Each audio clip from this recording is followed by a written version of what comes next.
शिव जी का प्रसाद है ये श्री रामचरितमानस। तुलसीदास जी ने तो केवल उसको भाषाबद्ध किया है, नियमबद्ध किया है। तुलसीदास जी ने तो पहले 7 श्लोक रामायण के श्लोक बना दिए थे। शंकर जी ने कहा नहीं नहीं भैया बिल्कुल सरल।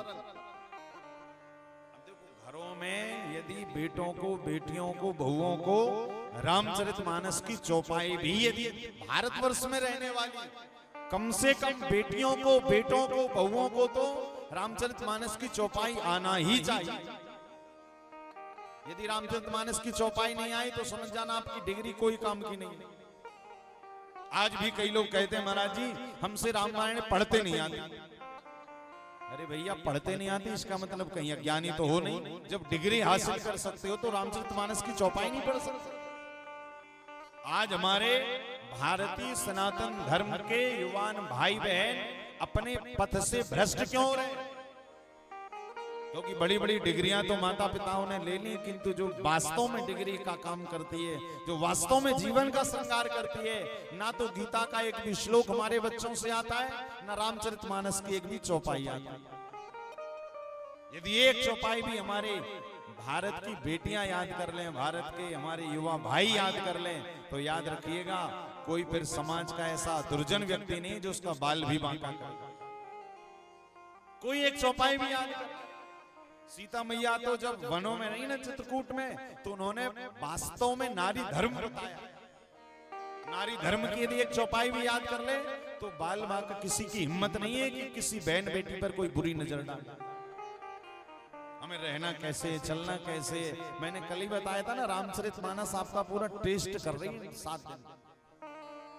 जो YouTube पर भी सुन रहे हैं ना भक्त लोग, सब एकदम भाव से अपने अपने जीवन के व्यवहार को समझिए कि वास्तव में हमारे जीवन में कमी कहां है।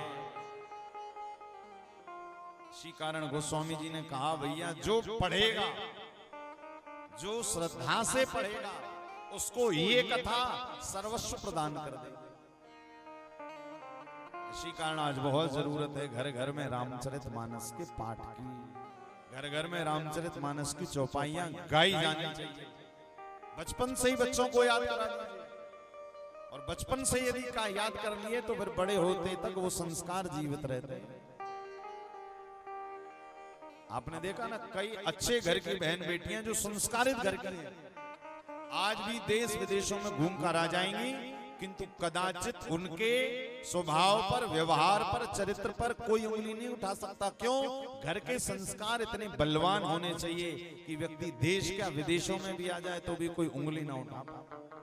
तब तो समझा जाएगा कि ये वास्तव में भारत की बेटी है, भारत का बेटा है।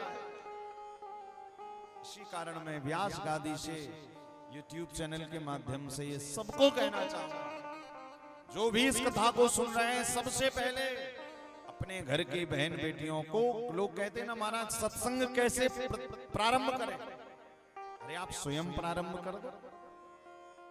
घर में पूजन पाठ करते हो, आरती करते हो, रोज 2 दोहे रामचरितमानस के पढ़ना शुरू कर दो। लोग कहते हैं लोग हमारे साथ बैठते नहीं, अरे आप अकेले ही प्रारंभ करो, आप अकेले ही प्रारंभ करो। आदरणीय श्री कलकत्ता के महान संत हुए रविंद्रनाथ टैगोर जी, जिन्होंने क्या सूत्र दिया, एकला चलो रे, अकेले चलो। अच्छे काम की शुरुआत व्यक्ति को अकेले ही करनी पड़ेगी। फिर आप देखेंगे जब आप 1-2 हफ्ते लगातार रामचरितमानस पढ़ेंगे ना, तो धीरे से पीछे घर की बेटी आकर बैठ जाएगी, बेटा आकर बैठ जाएगा, बहू आकर बैठ जाएगी। धीरे धीरे आप देखेंगे कि आपका कमरा सत्संगियों से भर जाएगा और आप कहोगे वाह रामचरितमानस का इतना चमत्कार। प्रारंभ हमको आपको ही करना पड़ेगा। इसी कारण गोस्वामी जी इतनी सरल भाषा में, जिसको कोई भी पढ़ ले, तो